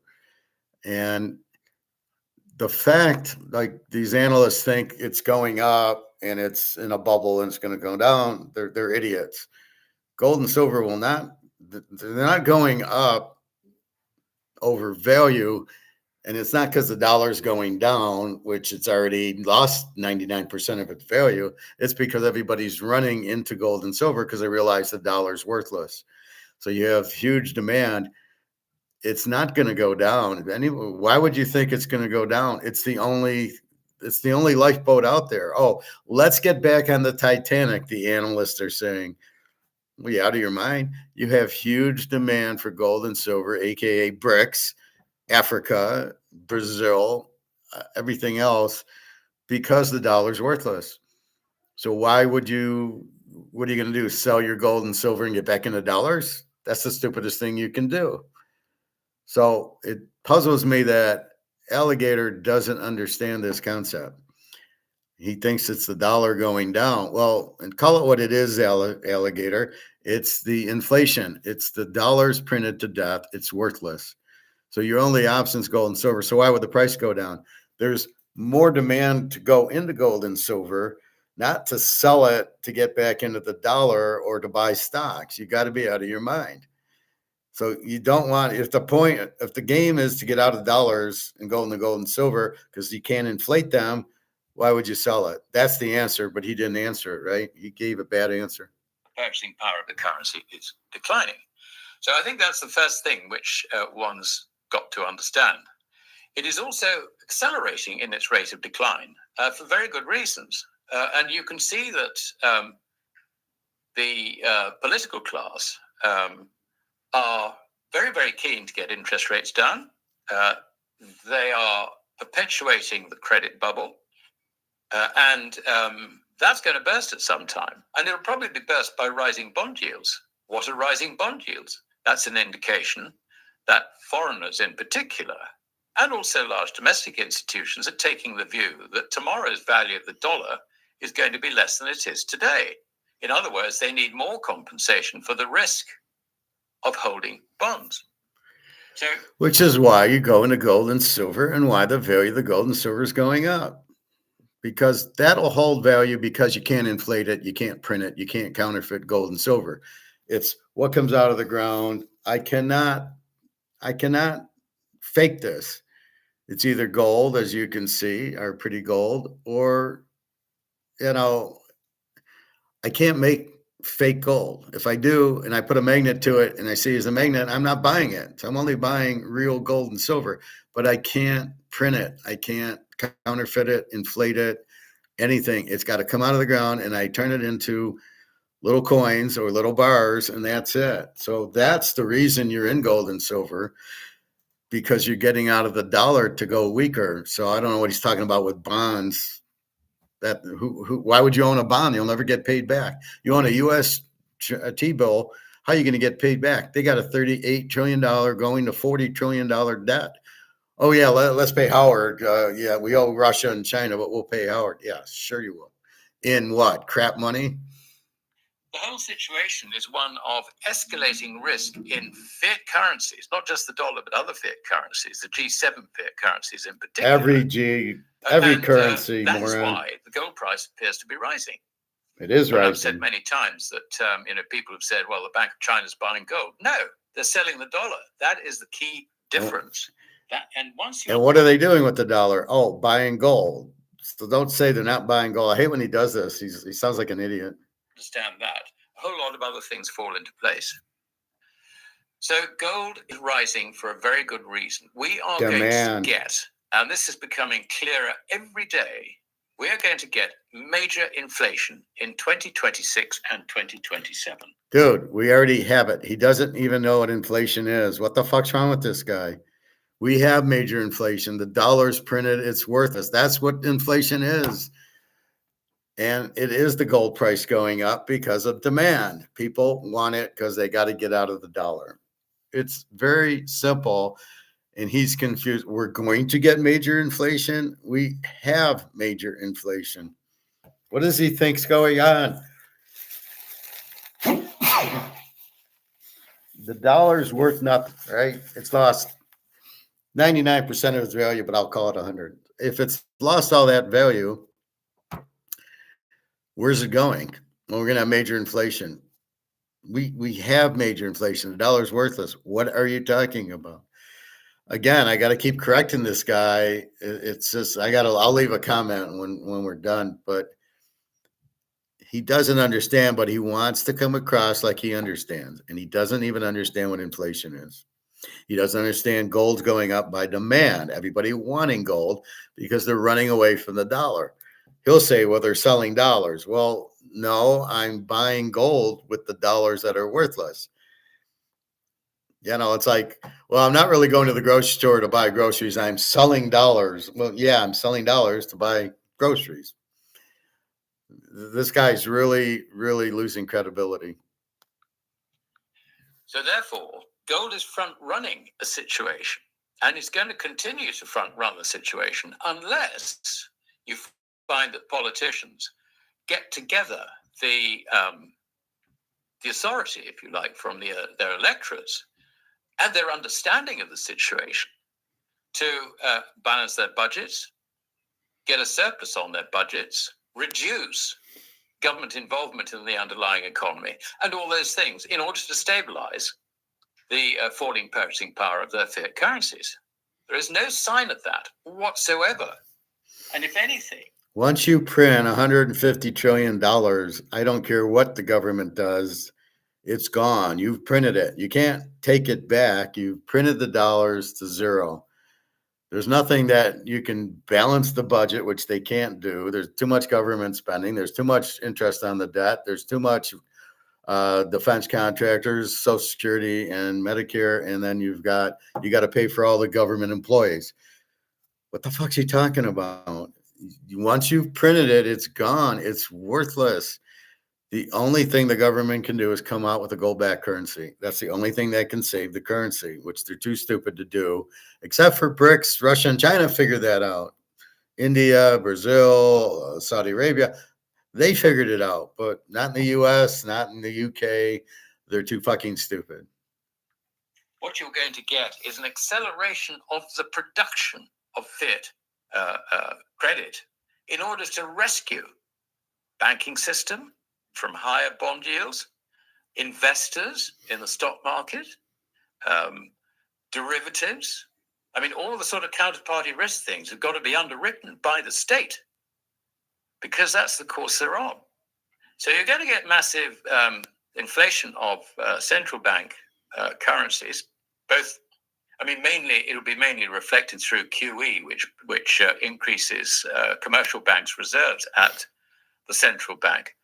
And therefore, you're going to see the gold price rise, reflecting fall, if you like, in the purchasing power of the currencies. Now, as far as silver is concerned, this is an industrial metal. It's not being priced as a monetary metal, though there is absolutely no doubt that the general population around the world still regard it as a monetary metal.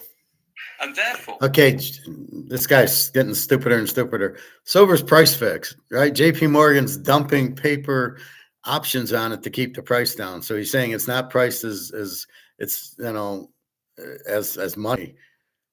Does he understand how it's priced? No, apparently not. Apparently this guy's getting really, really stupid.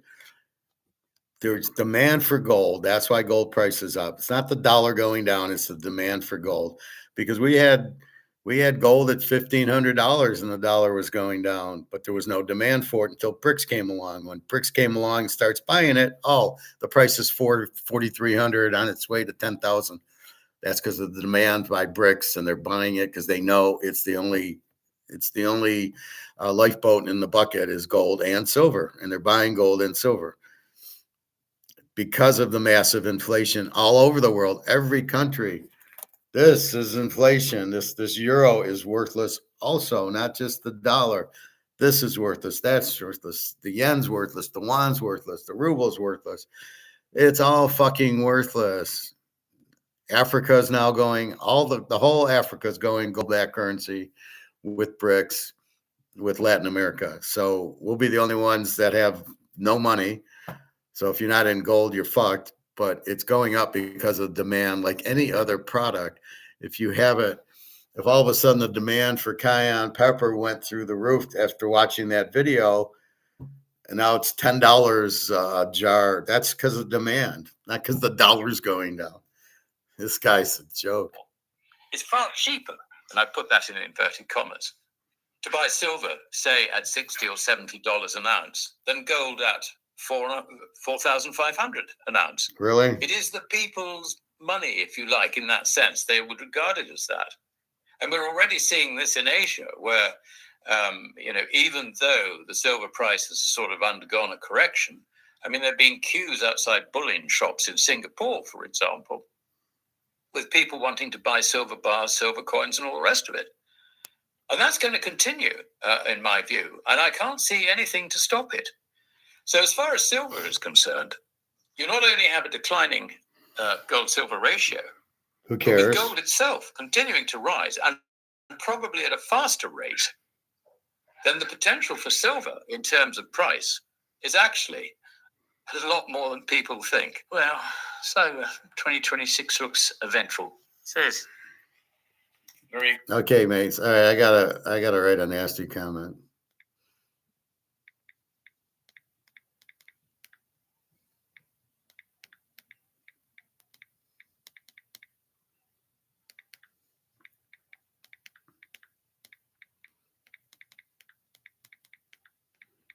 And I will share this with you.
All right, here's what I said. Alistair is clueless. Gold and silver are money and going up based on demand, not the USD declining. Inflation is money printing, causing the value to be zero. We already have massive 1,000% inflation. When did he become this clueless? The professor, Austrian economist. And I got to edit this because I made a few mistakes.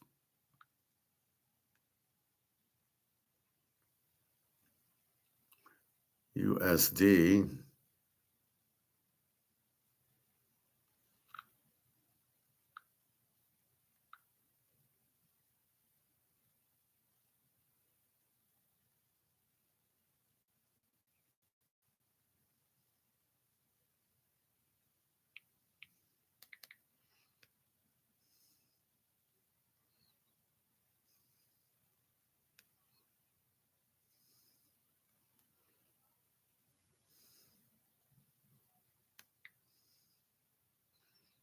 Okay. Silver about to go parabolic for the next 10 years, exactly.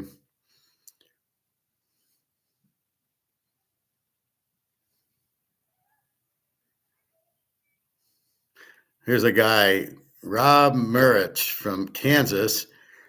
And in US dollars, silver is up about 130% over the past year. Just started stacking and paid $69.27 per ounce for Eagles. Had he listened to me the last 5 years, he'd have been buying at $20, $25 an ounce. They are not ready to balance the budget. Well, they won't balance the budget. I've outmade my money. Wait and see. I've outmade my money. I don't know what that is. Anyway, Alligator's totally lost his mind. Let's see.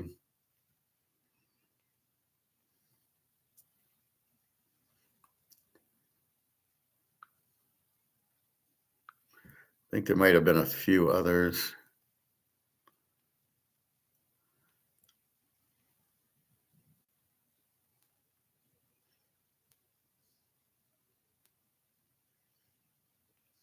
No, that's all I see for now.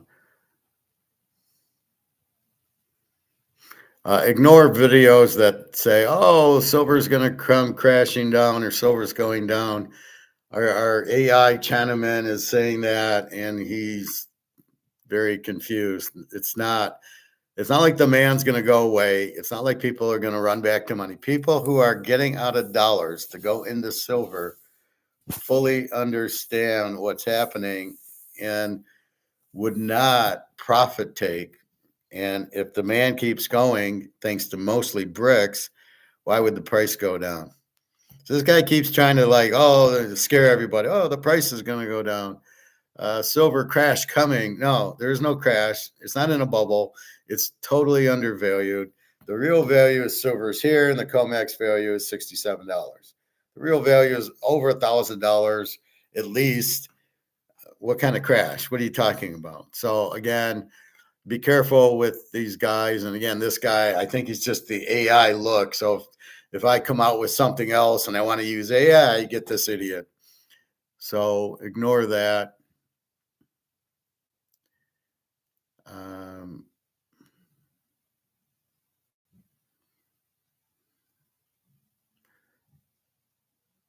Then there's this other stupid one. Silver hit 66, but dealers won't buy it. That's bullshit. I can go to my guy's store tomorrow. He'll give me 4,300 for gold. Certainly he'd give me $67 for silver. I don't know. Again, be careful what these are. Silver dealers won't buy it. Why wouldn't they? As far as they know, it's the same thing. I'll buy it at 97% and I'll sell it at $2 spot, and that's it. So of course they'll buy it. Very stupid. So just be careful of these. Silver has yet to start really going. The frenzy's just starting to go. So understand that it is not overvalued. It is way, way undervalued. It's been suppressed by JP Morgan. And the fact that BRICS and China and Russia and now Africa and Latin America are all buying it. Higher demand, higher price, low supply, right? High demand, low supply, high price. How the fuck's it going to go down? Based on what? People are going to stop buying it? I don't think so, because you're buying it because this is worthless.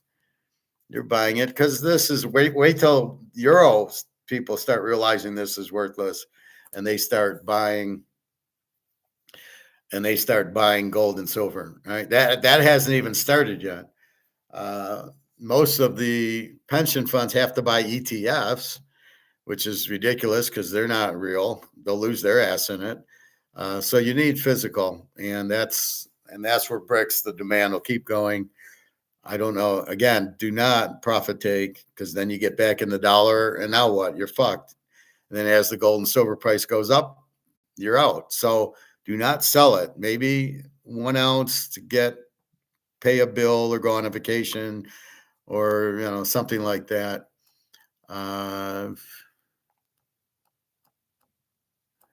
What is this screen value TV?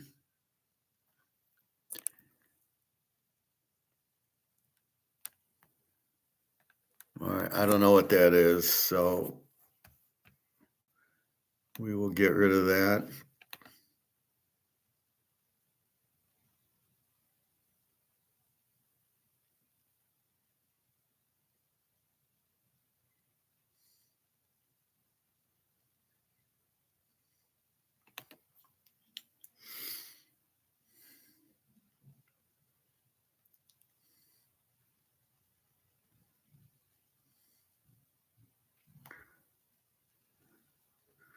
So I don't know what screen value TV is. If you want to advertise on my channel, then you get to pay me, or you got to at least ask me what the hell's going on. But I don't know. I'm not here to do that. So Janet Jackson, you're hidden. All right.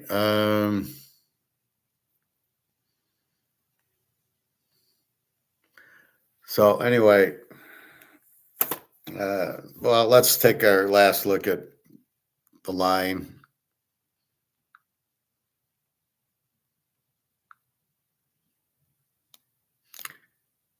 So let's see if anything has changed. I do have a lot going and a bunch of good plays. Had a good day so far with hitting the Ram game. We hit Philadelphia and we hit the Bears. So 3-0 so far. Having a good weekend. Really, my only loser is Alabama. Otherwise, I hit Oregon in a teaser, and then we hit Miami of Florida as a live dog yesterday. Tampa, Carolina, Tampa 3, 44.5. Mini 2.5, 41.5 to the Jets. New Orleans 6.5, 40 to the Jets's. Cincinnati 3.5, 48 to Miami. Kansas City 3, 37.5 to Tennessee. Dallas still favored. I don't know why. 1.5, 50.5 to San Diego. Buffalo 10, 41 to Cleveland. A little cold, little wind there. Atlanta 3.48 at Arizona. Denver 3.47 to Jacksonville. Houston 14.39 to Oakland, and Detroit 7.5, 52. Baltimore 3.48.5 to New England, and the 49ers tomorrow 5.5, 46. So we will see what happens. Anyway, just if you understand the concept of the dollar being worthless, you're way ahead of the game. And when the people talk about crashing, that's just bullshit. That's to get you to sell it because there is no more silver and gold. And don't be fooled. Silver and gold are money. All right. This is money, right? Silver is money. I would rather have this than have this, right? I'd much rather have this. This is worth a lot more going up. This is worth nothing going to zero if it's not already there. So when a guy like Alligator says, well, it's not gold going up, it's silver going down, just shows you how stupid he really is. Because if he understood the concept, it is gold going up, as any asset does when there's demand for it. You have highly limited supply of gold and silver. Most of it's already gone to China and Russia and BRICS and Africa and a little bit here. It's already gone. So there's very little supply.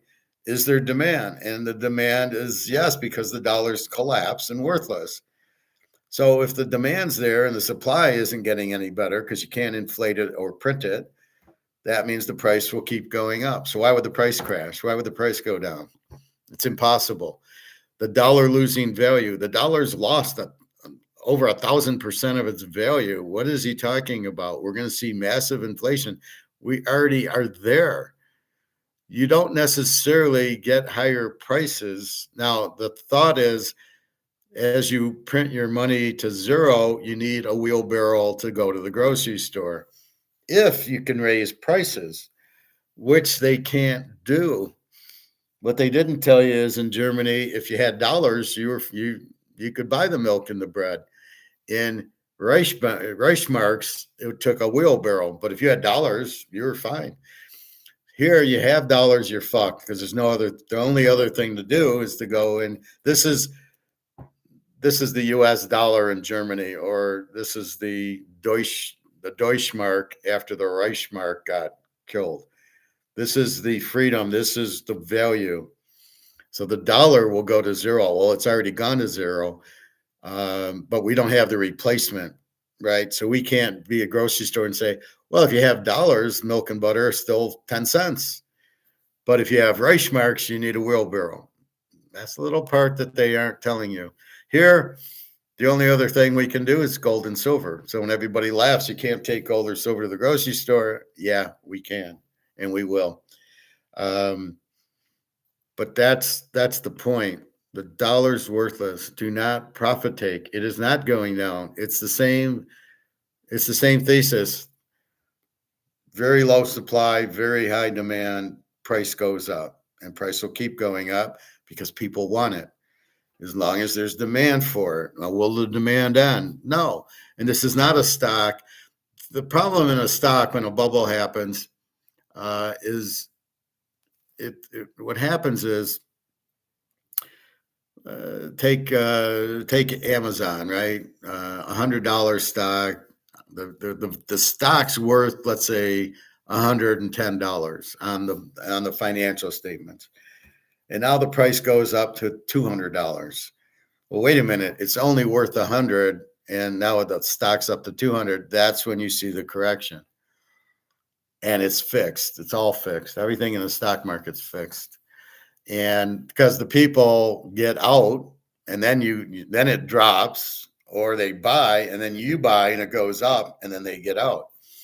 And gold and silver, it's totally different. This is not stocks we're fucking with. This is gold and silver. This is money. You do not profit take money. You don't need to invest gold and silver. It is the investment. It is the asset. So you have strong demand. You can't print it. You can't inflate it. The government can't print it. They can't just make fake gold coins. So therefore, you only can buy it. And as I ran out because it's limited. So, okay, how much? I need some. Oh, well, instead of $67, you're going to pay me $90. What the companies are doing, going to the silver mine, and the Chinese, they're paying $125 at the mines. So that's really the real price, not the COMEX price. So as COMEX collapses, because the paper game's up, they've been found out. It's like Madoff collapsing. They've been found out. It's a paper game, and now everybody wants to take delivery of the physical because it's so cheap. And then they realize they don't have the physical to pay, so it'll go away, and it'll go to China, and it'll go to Russia and Saudi Arabia, and all those countries will take over pricing physical gold. So as that happens, so you don't want to, there's no reason to profit take gold and silver. That's the stupidest thing you can do. You want to be in and just watch the elevator go up. Oh, now it's $50. Now it's $60. Now it's $3,000. Now it's $44,000. Now it's $4,300. And watch gold run, and silver run. Why would it stop? Did the demand go away? No, but it's not like stocks where it's being bid over the value of the company. Amazon at $100 is the value. If it goes to $200, it's overvalued. Gold is not like that. It is not. We don't know what the value is, but it's much higher than 4,300, and silver at 67. And so the values are much higher. Therefore, we don't know what that price. We don't know what the real value of gold is. It's not 4,330. It's probably 25,000, right? Silver is probably 2,000-3,000 at least. Again, it's based on demand. And what you have now is the industrial demand, as well as, like, you need it. If you're making a car, you probably need silver for the electronics, or you can't make the car, so they'll pay any price for it. So there's a lot of demand for silver between the industrials and people like us who want it as money because the money's worthless. So that's what you have, that combination. So again, you do not want to you don't want to sell your gold and silver. And I think that's what they're trying to do. Oh, there's going to be a collapse in it. Based on what? Based on what? It can't be overvalued because you don't even know what the value is. And the value is not, gold is not 43, or silver. Silver is 67. Is it overvalued? No, because you don't even know what the value is because COMEX has been suppressing it. So what the fuck is Alistair talking about? With his whole, it's not gold and silver going up, it's the dollar going down. I really hate that mindset. It's wrong. It's stupid. And it clearly shows he doesn't know what he's talking about. So it's very hard to listen to him because he always says the same thing. It's not gold going up. I'm telling you, it is. If you have some short supply and high demand and people are buying it, it is the price going up. That's economics. That's clearly high demand, low supply, the price keeps going up until you get a market price, which we're not close to getting as these things keep going. However, once COMEX ends, then we'll get a physical price from China and Russia, and then we'll see it really go up. Right now, COMEX, the only reason COMEX is open because people want to buy it cheap or think they can get it cheap on COMEX. Oh, I can get silver for $67. I'm going to buy these contracts. Wrong, because they don't have any physical to give you. So they can't sell you the physical. It's a bullshit price. That's like me. Well, I do have this, but let's say, I can make a 1/10 of an ounce maple leaf, $20. Oh, but I don't have one to give you. Oh, but I do have one. But I'm saying that's the idea of what they're trying to do is say, well, we don't have one to give you. Anyway, that's about it. So hope you enjoyed cayenne pepper. Just eat it out of this. Just take a little spoon. I put it in my salads. I put it on my omelets. I made salmon. I put it on my steaks, my chicken. Everything gets cayenne pepper, Celtic salt, garlic, and basically ginger. I always have in my cup. So I cut up my ginger and I peel it. This has a little coffee stains on it, but so I always get my ginger. I used to have it like this, where it was like, crystals, but I just buy the clove and I cut off a finger and then I slice it, cut it into little pieces and put it in my coffee and my water. So I'm pretty much getting the ginger. I wonder why I'm like so healthy. Like I feel good, my feet, my back.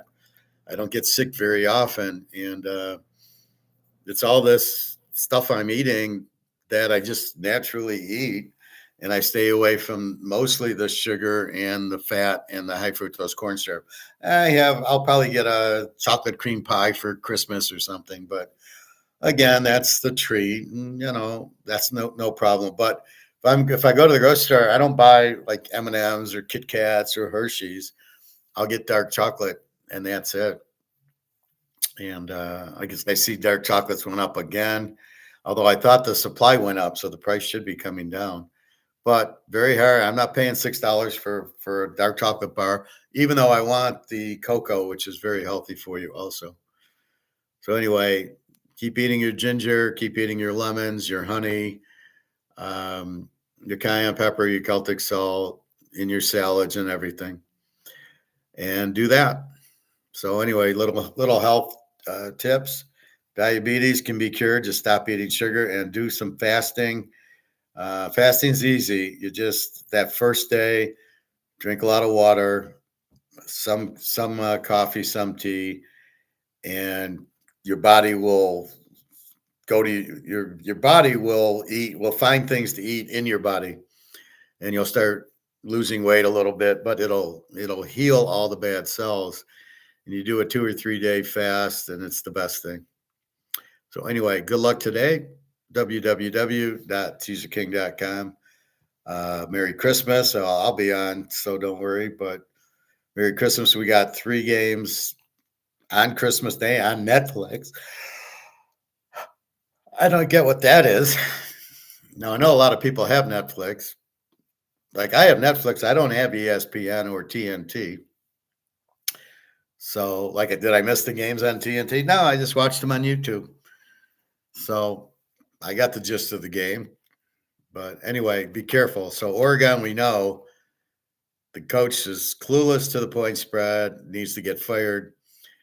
Because if you're betting on the team, you should, and you have a big lead like that, you shouldn't put your third string in and fuck everybody over. That's not a real smart thing to do. Bad coaching. Don't kid that you don't know what the point spread is. If you don't, you shouldn't be coaching either. So we'll see. Again, your free play today, San Diego, and the teams that need Tampa Bay, Carolina, the winner. San Diego needs it. Buffalo needs it. Jacksonville, Denver kind of need it. Houston needs it. Pitt and Detroit, both teams need it. New England, Baltimore. Baltimore needs it. New England New England needs it. They want to clinch the division over Buffalo. And the Niners desperately need it, as does Indy. Doesn't mean they're going to get it. Just means they need it. So congratulations to the Bears, Philly. I'm not going to give Seattle the win. That was a bullshit call. You can't give them the 2-point conversion when it was an incomplete pass and the guy's just picking up the ball to hand it to the ref. You don't get rewarded for that. That was an incomplete pass. Even though it was a backward pass, it was still incomplete. Should not get rewarded. And you don't know because the lineman deflected it. So as far as I'm concerned, it was a forward pass, incomplete. It's a bullshit call. Anyway, I don't care what the rule says. The rule's wrong. The pass was not backward. All right. Take care, everybody. Have a good day. Good luck today. www.teaserking.com. One lot going. And I think it's later in the day, so you still can get it. And we'll see next round of the playoffs in college. Go Texas Tech, beat Navy. All right. Take care, everybody.